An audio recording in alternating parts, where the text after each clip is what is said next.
ఉద్యమకారులను ఉరికించి కొడతామన్నారు. గత ప్రభుత్వంలో తెలంగాణ వ్యతిరేకులదే పెత్తనం. కవిత తెలంగాణ కోసం 1200 మంది ఆత్మహత్య చేసుకుంటే 540 మందికే పరిహారం. కాంగ్రెస్ ప్రభుత్వం ఉద్యమకారులకు 250 గజాల స్థలం ఇవ్వాలి. అన్ని జిల్లాల్లో ఇండ్ల స్థలాల కోసం పోరాటం చేస్తాం. ఎవరో కొట్లాడితే తెలంగాణ రాలే, మనం కడుపు మార్చుకొని పోరాడితే వచ్చిందని కామెంట్. కరీంనగర్ జిల్లా మానకొండూరులో ఉద్యమకారులతో కలిసి ప్రభుత్వ భూమి ఆక్రమణ.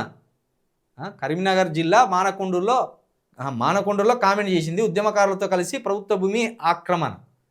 సరే, ప్రభుత్వ భూమిని నిరుపేదల కోసం ఆక్రమించే ప్రయత్నం చేసిందో ఏమో కవిత గారు. మొత్తానికైతే కవిత గారు మెల్లమెల్లగా స్వరం పెంచుతున్నారు. ఇంకోటి మీరు గమనిస్తున్నారో లేదో, కవిత గారు ఎక్కువగా ఈ గిరిజనులను, దళితులను ఈ ప్రాంతాల్లో ఎక్కువగా పర్యటిస్తున్నారు. ఈ కోయగూడాల్లో ఎక్కువ తిరుగుతున్నారు వాళ్ళు. అదేవిధంగా ఈ దళిత ఓటర్లు ఎక్కువ ఏ ప్రాంతాల్లో ఉన్నారో ఆ ప్రాంతాల్లో తిరుగుతున్నారు, సమస్యలను అడ్రస్ చేస్తున్నారు. అంటే మరి ఈ సంవత్సరం ఏమైనా కవిత గారు కొత్తగా పార్టీ పెడతారా ఏందా చూడాలి. మొత్తానికైతే కేసీఆర్ గారి పేరు తీయకుండానే కేసీఆర్ గారిని విమర్శిస్తున్నారు. ఇక్కడ అదే, ఎవరో కొట్లాడితే తెలంగాణ రాలే, మనం కడుపు మార్చుకొని పోరాడితే వచ్చిందని కామెంట్.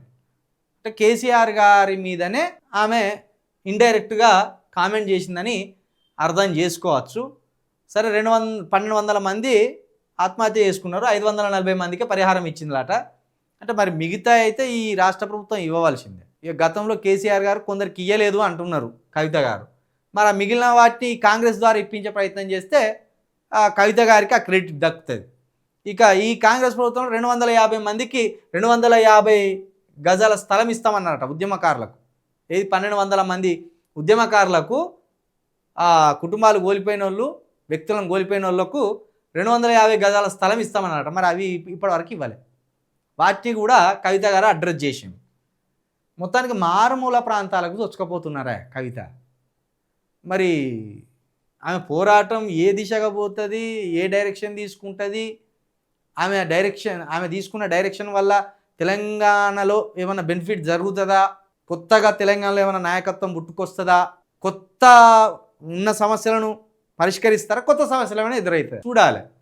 నిజానికైతే ఆమె ఎక్కడ కూడా రెస్ట్ తీసుకోకుండా ముందుకు సాగిపోతుంది. మరి ఆమె ముందుకు సాగే క్రమంలో కొత్త వేదికలు ఏమైనా ఏర్పాటు అవుతుందా లేదా చూడాలి. లేదా బీఆర్ఎస్కున్న ఓట్ బ్యాంక్నే నష్టపరుస్తుందా కూడా చూడాలి. బీఆర్ఎస్ నుండి ఆమె పూర్తిగా బయటకు వచ్చినట్టే. మరి బీఆర్ఎస్కున్న ఓట్ బ్యాంక్నే మళ్ళీ ఏమైనా కవిత గారు చీల్స్తారా, లేకపోతే కాంగ్రెస్కు వ్యతిరేకంగా ఉన్న ఓట్ బ్యాంక్ని చీల్చుకొని కవిత గారు ఏమైనా బలపడతారా, కవిత గారు కొత్త పార్టీ పెడతారా అనేది మరి కొత్త సంవత్సరం చూడాలి ఏం జరుగుతుందో. మొత్తానికైతే ఆమె ఫైటింగ్కి దిగినట్టే అర్థమవుతుంది. ఫైటింగ్కి దిగి తన పంతాలో తాను విమర్శించుకుంటా ముందుకు సాగినట్టయితే అర్థమవుతుంది. మొన్ననే ఒక ఇంగ్లీష్ ఛానల్కి ఇచ్చిన ఇంటర్వ్యూలో కేటీఆర్ గారి భార్యను ఎవరైనా ఫోన్ ట్యాపింగ్ చేస్తే కేటీఆర్ లైట్ తీసుకుంటాడా అని ఒక పెద్ద బాంబు పేల్చింది. మరి ఇవన్నిటిని బట్టి చూస్తే విధంగా బీఆర్ఎస్కు కవిత థ్రెట్ లాగానే కనబడుతుంది. థ్రెట్లా ఆమె మాటలు కావచ్చు, ఆమె పోకట కావచ్చు, ఆమె తిరుగుతున్న విధానం కావచ్చు, ప్రజలకు చేరువ కావాలని చేస్తున్న ప్రయత్నాలు కావచ్చు, ఇదంతా కొంత కేటీఆర్ గారికి ఇబ్బందికరమైన వాతావరణమే. మరి ఇప్పటికైతే కవిత గారు ఓ విధంగా బీఆర్ఎస్కి నష్టం చేకూరుస్తున్నారని చెప్పాలి. బీఆర్ఎస్ పార్టీకి నష్టం అవుతుంది. మరి తెలంగాణకి ఏమైనా బెనిఫిట్ అవుతుందా, తెలంగాణ ప్రజలకు ఏమైనా బెనిఫిట్ అవుతుందా అనేది చూడాలి ముందు రోజులలో.